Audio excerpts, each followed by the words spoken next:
Back students in your SST class. Today we will start a new topic of chapter 3rd in history, rural life and society.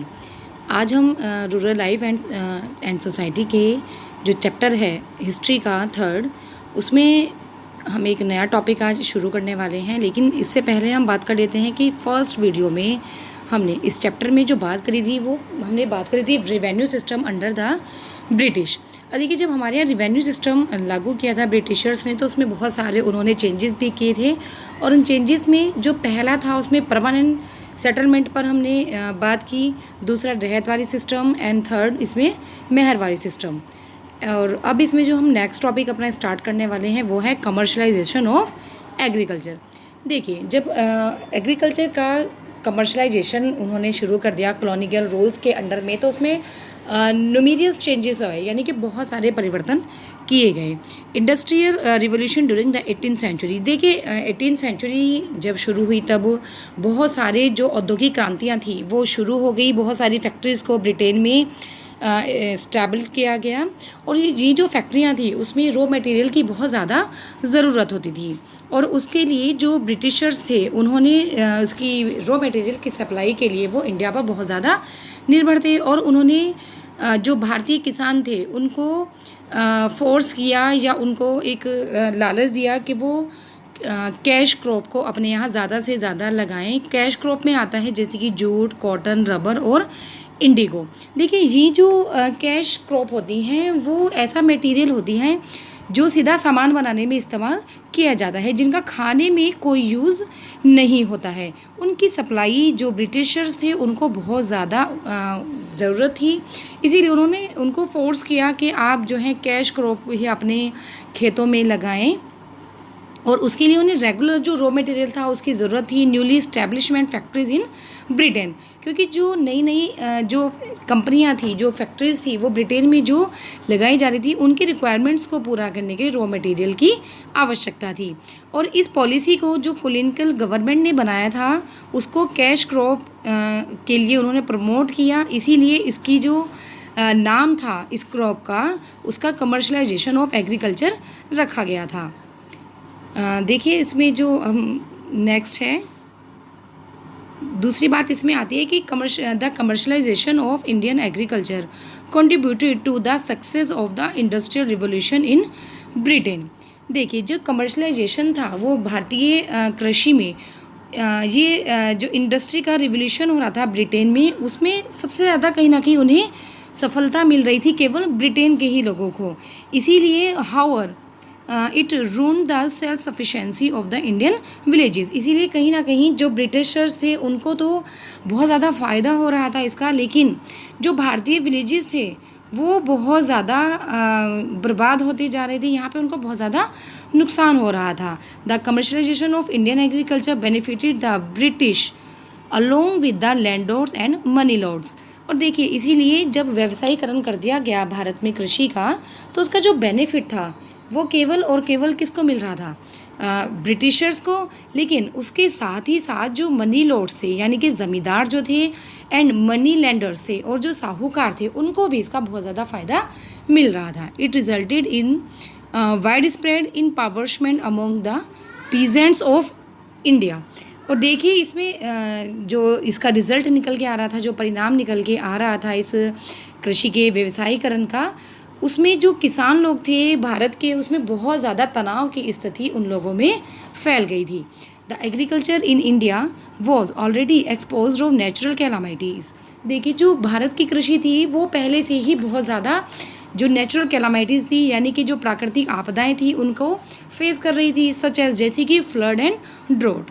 The commercialisation of agriculture burden the peasant further with high tax slabs and low price of crop. और देखिए, जो ये commercialisation था agriculture का, उसका तो burden था ही peasants के ऊपर, और साथ ही साथ जो हाई टैक्स के जो दबाव था वो भी उन पर बहुत ज़्यादा बना हुआ था, और जो उनकी क्रॉप थी उसके प्राइस बहुत ज़्यादा लो हो गए थे। High rate of tax made it difficult for the peasants to pay their tax on time. और ये एक बहुत ही ख़राब समय चल रहा था उनके लिए, किसानों के लिए, क्योंकि वो समय पर अपना टैक्स जो है पेमेंट नहीं कर पा रहे थे। The failure of which could lead to the loss of land, और कहीं ना कहीं यदि वो फेल हो जाते थे, असफल हो जाया करते थे अपने टैक्स को पे करने में, तो उनको अपनी लैंड से, भूमि से भी हाथ धोना पड़ जाता था या अपनी भूमि वो खो देते थे। एज अ रिजल्ट, और उसका परिणाम क्या हुआ कि they were often forced to borrow money, कि उनको कहीं ना कहीं आश्रित होना पड़ा या उनको मजबूर होना पड़ा borrow money from money lenders, यानी कि जो साहूकार थे उनसे कर्ज लेने के लिए उनको मजबूर होना पड़ा। However instead of extending helping hand to the peasants, और इसीलिए वो हेल्पिंग हैंड तो क्या बने उनके पीजेंट्स के, मतलब उनकी मदद करने के बजाय जो मनी लेंडर्स थे further to advantage of their crisis by either trapping them in a never ending cycle of डेब्ट और सीजिंग देयर लैंड्स। देखिए वो उनकी मदद तो क्या करते कि उन्होंने कर्ज लिया था उनसे कि उनकी मदद हो जाएगी, वो अपना जो टैक्स है वो समय से पे कर लेंगे, लेकिन इसके बजाय क्या हुआ कि जो मनी लेंडर्स थे उन्होंने उनके इस संकट के समय का बहुत ज़्यादा फ़ायदा उठाया, और कहीं ना कहीं ये कभी भी समाप्त न होने वाली जो साइकिल थी वो चलती रही। और देखिए जब वो अपनी इस तरह की जो डेब्ट होते थे, उनका जो कर्ज होता था वो ले लेते थे, उसकी जो लैंड होती थी वो भी उनकी सीज कर दी जाती थी। और देखिए तो the commercialisation of Indian agriculture had an all together negative impact, यद्यपि जो कृषि का कमर्शलाइजेशन किया गया था उसके बहुत सारे नेगेटिव इम्पैक्ट तो थे ही, it also had some positive aspects, लेकिन कहीं ना कहीं उसके बहुत सारे पॉजिटिव एस्पेक्ट्स भी थे, जैसे कि for instance to ensure the demand for the raw material was made sufficiently.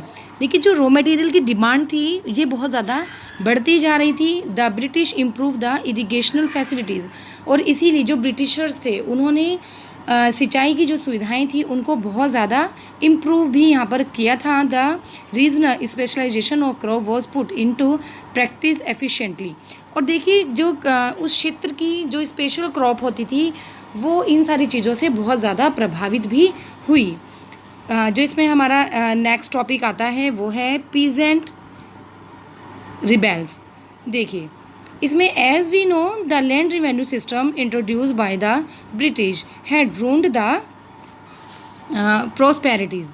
देखिए जब हम जानते हैं कि रेवेन्यू सिस्टम को इंट्रोड्यूस कराया ब्रिटिशर्स ने, और जो भारत की जो प्रोस्पेरिटी थी, यानी कि जहाँ ग्रामीण क्षेत्र के जो लोग थे वो जो डिपेंड थे अपनी कृषि पर, वो बहुत ज़्यादा जो रेवेन्यू सिस्टम में चेंजेस होने के बाद वो बर्बाद होने शुरू हो गए थे।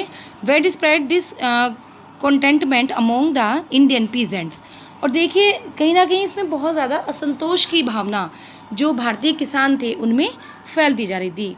This discontentment eventually led to a number of the rebels against the British system of land revenue. और देखिए आखिरकार कब तक वो लोग बर्दाश्त करते, और इस तरह का जो रेवेन्यू का जो सिस्टम था वो बहुत ज़्यादा गलत होने के बाद जो ब्रिटिशर्स थे उन्होंने जब हद हो गई, वो अब बिल्कुल बर्दाश्त नहीं कर पा रहे थे इस तरह के रेवेन्यू सिस्टम को, तो उन्होंने अपने बहुत सारे विद्रोहों को करना शुरू कर दिया। The Indigo rebelling was one such example of peasant rebellion. Let us study in detail. देखिए जब ये इंडिगो का जो विद्रोह था ये सबसे पहले वहाँ पर शुरू हो गया, और ये बहुत बड़ा एक विद्रोह था रेवेन्यू सिस्टम के खिलाफ। देखिए जो नेक्स्ट इसमें हमारा जो टॉपिक है वो आता है इंडिगो रिबेलियंस। देखिए जो Indigo was a tropical plant that was widely cultivated for the dark blue die it produced. देखिए जो ये हमारा रिबेलियन किया गया था इंडिगो का, यानी कि नील की खेती का जो विद्रोह किया गया था, ये बहुत ज़्यादा तेज़ी के साथ इसने अपनी एक पकड़ बना ली थी इस विद्रोह ने। ये क्या था, इसमें एक डार्क ब्लू डाई होती थी, इसको वहाँ पे उगाया जाता था। The textile factories that had come up in Britain during the industrial revolution created a huge demand for Indian Indigo. देखिए जो टेक्सटाइल फैक्ट्रीज होती थी जहाँ पे कपड़ों का निर्माण किया जाता था, इस तरह की फैक्ट्रीज़ में जो ब्रिटेन में बहुत ज़्यादा डिमांड थी इंडियन इंडिगो की। In India Indigo was cultivated through two methods, knees and wrote. Rebellions में जो सबसे पहला हमारा जो फर्स्ट टॉपिक आता है वो है इंडिगो रिबेलियन। देखिए इंडिगो रिबेलियन में जो था ये ट्रॉपिकल प्लांट था और ये ज़्यादातर डार्क ब्लू डाई बनाने के लिए यूज़ किया जाता था इसको। और the textile factories that had come up in Britain during the industrial revolution created a huge demand for Indian Indigo. और देखिए जो टेक्सटाइल यानी कि कपड़े की जो फैक्ट्रियाँ ब्रिटेन में बढ़ती जा रही थी उसमें सबसे ज़्यादा जो डिमांड हो रही थी वो इंडिगो, जो भारत में होने वाली जो इंडिगो थी उसकी डिमांड सबसे ज़्यादा थी। और भारत में जो Indigo was cultivated through two methods, यानी कि जो भारत में जो इंडिगो का उगाने का जो तरीका था, कल्टीवेशन का जो तरीका था वो दो तरीका था। सबसे पहला है इसमें नीज एंड रियती। देखिए जो नीज सिस्टम में क्या होता था कि जो Indigo was cultivated in plantation that were owned by rich European planters with the help of labours.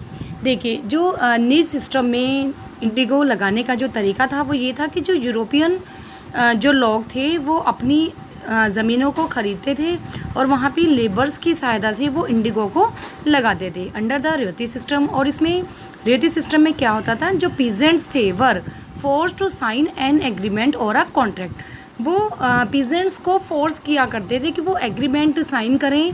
Those who sign the contract got cash advances from the planters at low rates of interest to produce Indigo.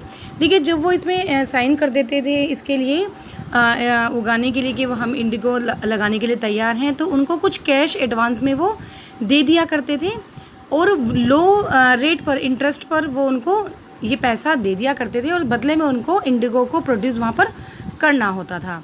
But the loan terms instead that the ryots cultivate indigo on at least 25% of the area under their holdings and delivers the crop at a very low price। लेकिन जो ये loan का जो उनका terms था रेतीज़ के लिए वो 25% पर तो ये शर्त होती थी कि अगर जो उनको लोन दिया जाता था तो सपोज़ किसी के पास 100 बीघा ज़मीन है तो वो 100 बीघा ज़मीन में 25% तो इंडिगो लगाएगा ही लगाएगा, लेकिन साथ में जो उसके 75% जो ज़मीन बची उस पर वो कोई भी क्रॉप अगर लगाता है तो उसका जो होल्ड होता था वो भी ब्रिटिशर्स का ही हो जाया करता था और वो लो प्राइस में उनको ही उसे देनी पड़ती थी।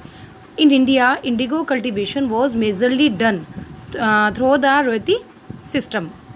और देखिए भारत में जो ये इंडिगो का कल्टीवेशन का जो तरीका था वो रेती सिस्टम में जब होता गया बहुत ज़्यादा, कंट्रीब्यूटिंग द जो इनकी प्लाइट था of peasants indigo cultivation would also leave the land unfit to grow any other crop. और देखिए ये जब इंडिगो बहुत ज़्यादा वो लोग लगाने लगे और जो पीजेंट्स थे उनकी जो दुर्दशा बहुत ज़्यादा जब ख़राब होने की लगी इंडिगो लगाने की वजह से, तब क्या हुआ कि जो इंडिगो थी उसे लगाने से क्या प्रॉब्लम आती थी कि जो ज़मीन होती थी वो बहुत लंबे समय तक फिट नहीं रहती थी, यानी कि वो और कोई क्रॉप अगर वो लगाना चाहते थे तो वो उसके लिए अनफिट हो जाया करती थी। और उसके बाद देखिए consequently the cultivation trapped peasant in a never ending cycle of debt as they were unable to pay back the loans taken for indigo cultivation। और देखिए उसके बाद जो ये किसान जो थे वो बहुत बुरी तरीके से ब्रिटिशर्स के चंगुल में फंसते गए और इस तरह से जो इनका जो कर्ज़ लेने का जो उधार जो उन्होंने लिया हुआ था उनसे ब्रिटिशर्स से वो नेवर एंडिंग साइकिल बन गया, यानी कि कभी भी ये समाप्त नहीं हो रहा था। धीरे धीरे ब्याज की दर बढ़ती जा रही थी और वो अपना जो लोन था उसको कभी पे नहीं कर पा रहे थे as they were unable to pay back the loan taken for indigo cultivation. और इस तरह से इंडिगो कल्टीवेशन लगाने के लिए उनको मजबूर होना पड़ रहा था क्योंकि वो अपना लोन समय पर नहीं दे पा रही थी या फिर नेवर एंडिंग साइकिल ये डेब्ट की उनकी बनती जा रही थी। The inhuman condition created by indigo plantation for the Indian peasant lead to the indigo rebellion of Bengal in 1859 to 60। और देखिए ये जो अमानवीय कंडीशन जो इंडिगो प्लांटेशंस की जी बनती जा रही थी, यानी कि किसानों की जो कंडीशन थी वो बहुत ज़्यादा ख़राब यहाँ पर हो रही थी। और इसमें जो इंडिगो रिबेलियन जो सबसे पहले किया वो बंगाल में किया गया था 1859 से 60 के बीच में। The indigo cultivator that went on a strike and rebelled against European indigo planters. और देखिए जो इंडिगो कल्टिवेटर्स ये थे जो नील की खेती किया करते थे, वो इस समय पर स्ट्राइक पर चले गए और उन्होंने जो यूरोपियन इंडिगो प्लांटर्स थे उनके खिलाफ अपना विद्रोह शुरू कर दिया। Unable to contain the rebellion peasants and indigo commission was forced to review the situation and resolve the problems. और उसके बाद देखिए जो पीजेंट्स थे जब वो विद्रोह करने लगे तो उनके लिए कहा गया कि कमीशन बनाया जाएगा जो भारत में आएगा और वो इनकी किसानों की जो सिचुएशन है उनको देखेंगे कि वो क्यों इतने ज़्यादा परेशान हैं और उनकी जो भी समस्याएं हैं उनको भी वो रिसॉल्व करेंगे। The commission accepted the fact the Indigo cultivation was not profitable for the rates. और देखिए जो कमीशन आया उन्होंने माना कि वास्तव में ये सही है कि जो इंडिगो कल्टिवेशन है वो बहुत ज़्यादा किसानों के लिए यानी कि रेट्स के लिए प्रॉफिटेबल यानी कि बहुत ज़्यादा उनसे फ़ायदा उन्हें नहीं हो रहा है। However it also asked the ryots to fulfil their existing contracts. और इसीलिए उन्होंने कहा कि ठीक है आपने जो अब तक के अपने जो कॉन्ट्रैक्ट्स इन लोगों के साथ साइन किए हुए हैं उन्हें तो आपको पूरा करना ही होगा। After fulfilling the contract the ryots were given a choice to refuse future contracts to grow indigo. लेकिन भविष्य में वो इनके साथ अगर अपना कोई कॉन्ट्रैक्ट करना नहीं चाहते हैं तो उसके लिए उन्हें चॉइस दी गई कि वो अपने कॉन्ट्रैक्ट्स को उनके साथ रिफ्यूज़ भी कर सकता है। The organised efforts and coordination of the peasant led to the discontinuations of indigo cultivation in Bengal. और देखिए इस तरह की जो इनकी कंडीशंस थी किसानों की उसके लिए बहुत सारे जो ऑर्गेनाइजेशन थे वो बनाए गए बंगाल में जिससे कि उनकी जो प्रॉब्लम्स हैं उनको सॉल्व वहाँ पर किया जाए। Nevertheless the it continued till the 20th century in Bihar. लेकिन बिहार में 20th सेंचुरी में भी ये कंडीशन जो किसानों की थी वो चलती रही थी, वो वहाँ पर ख़त्म नहीं हुई। Here the peasants were forced to sell their indigo at low price. और वहाँ पे जो पीजेंट्स थे उनको अभी भी अपनी जो इंडिगो थी वो लो प्राइस में ही उनको देनी पड़ रही थी। It was only in 1970 under the leadership of Mahatma Gandhi that they could successfully increase the price at which the planters bought indigo from them. लेकिन महात्मा गांधी के नेतृत्व में ये सक्सेसफुल किया गया कि जो प्लांटर्स हैं वो अपनी इंडिगो को बढ़े हुए प्राइस पर दें। In the initial stage the peasant rebellions were sudden and executed without proper planning.